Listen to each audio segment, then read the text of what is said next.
The Biden administration in 3 words. Welcome back, Carter.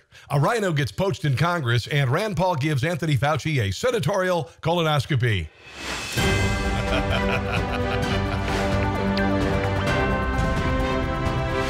Oh, what a week, what a week, what a week. Long gas lines and sold-out stations are plaguing the East Coast this week. Here's some of the footage. This is unreal. Isn't this disgusting?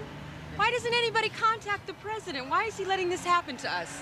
To sum up in the word of one irate motorist, the first day of the odd-even system was a disaster. Boy, there are a lot of classic cars there. Gas lines at many stations were a lot Is this Cuba? longer than normal. The line today is longer than it's ever been. I have no explanation for it. This gas line at one station on the Upper West Side ran from 96th Street and West End Avenue all the way up to 102nd Street. Here's life in 2021 with Joe Biden as president. Critical U.S. fuel source. All the gas stations closer to where I live were completely empty. Americans up and down the East Coast on the hunt for gas, overwhelming some stations. Do you think people are panicked, or do you think people are just kind of trying to figure everything out? Oh, I think freaked out would be the words that I would be looking for. I think it's probably some panic, like the toilet paper. The toilet paper. Used a year ago. Cars bumper to bumper here in the Carolinas and stretching. You need gas to go buy toilet paper. Down streets in Florida. Sometimes you need toilet paper because you have gas. Check out the line.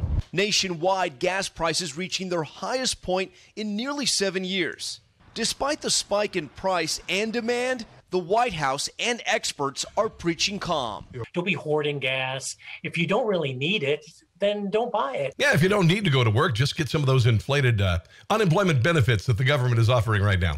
Energy Secretary Jennifer Granholm used the crisis to answer a teed-up question to promote Joe Biden's new Green New Deal. Obviously, we have the acute issues with the Colonial Pipeline ransomware attack, but looking more She is just cute as the bugs the ear. holistically in a macro view, how does this speed up the efforts at DOE to move in more of a renewable direction, since this is going to have an impact on people at the pump? Yeah, I mean, we obviously are all in on making sure that we meet the president's goals of getting to 100% clean electricity by 2035. And destroying the economy and all that stuff. And net zero carbon emissions by 2050. And, if you drive an electric car, this would not be affecting you. Oh, you poor, pathetic people with your gas-powered cars. Then she admitted that pipelines are the best way to get fossil fuels to people.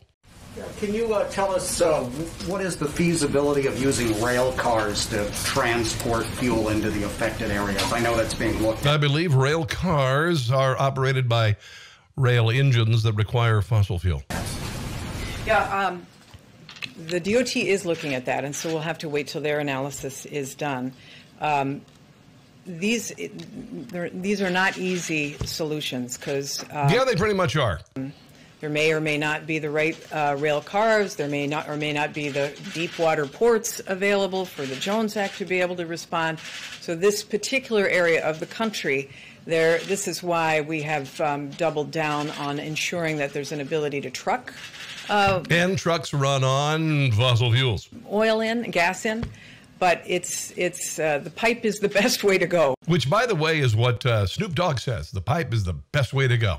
Ready for some hot sake? Huh? How about that? White House spokesperson Jen Psaki, who many say is the love child of Chucky from the horror movies and the flute girl from American Pie, still wasn't ready to abandon Joe Biden's war on pipeline. Two topics real quick. Is the White House rethinking their opposition to new pipeline projects since one really important one goes offline and gas stations start running dry?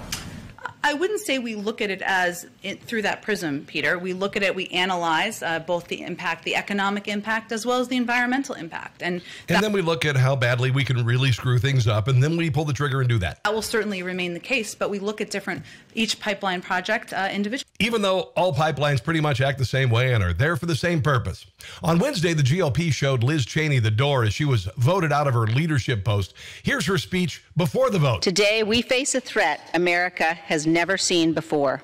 Russian hackers taking down a U.S. pipeline?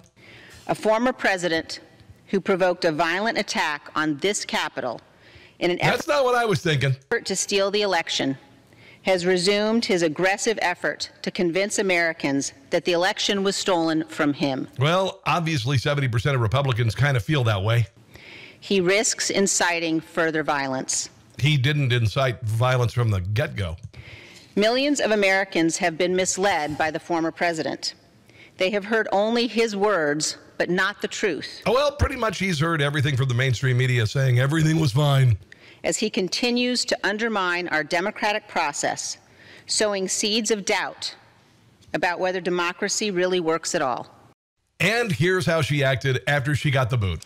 I will do everything I can to ensure that the former president never again gets anywhere near the Oval Office. We have seen the danger that he continues to provoke with his language. We have seen his lack of commitment and dedication to the Constitution. Oh, I'd say it's a little more dedication to the Constitution than you, because you unconstitutionally voted to impeach him after he left office, you see. And I think it's very important that we make sure whomever we elect is somebody who will be faithful to the Constitution. Na-na-na-na, hey, goodbye. Coming up. Hey, I'm Rob Finnerty. Thanks for watching. If you enjoyed this video, please join the conversation in the comments below. Don't forget to subscribe, too. Hit the bell icon to be alerted to breaking news. And remember, there's a whole lot more on Newsmax TV, America's fastest growing cable news network. Newsmax TV, where real news for real people.